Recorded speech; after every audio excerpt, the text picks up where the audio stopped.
Atlanta, KEC80. I did this one This minute test earlier. is conducted at approximately 11:30 each Wednesday morning, weather permitting.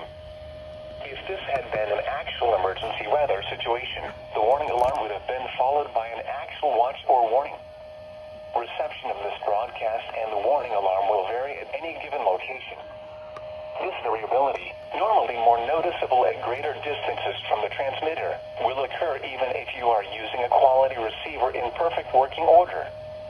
To provide the most consistent warning service possible, the warning alarm will normally be activated for warnings in selected watches within a 40-mile radius of your transmitter. This area includes the following counties in the Atlanta listening area: Cherokee, Clayton, Cobb, DeKalb, Douglas, Fayette, Forsyth, Fulton, Gwinnett, Henry, Newton, Rockdale, and Walton. This concludes the weekly test of the warning alarm system. We now return to our normal weather broadcasting.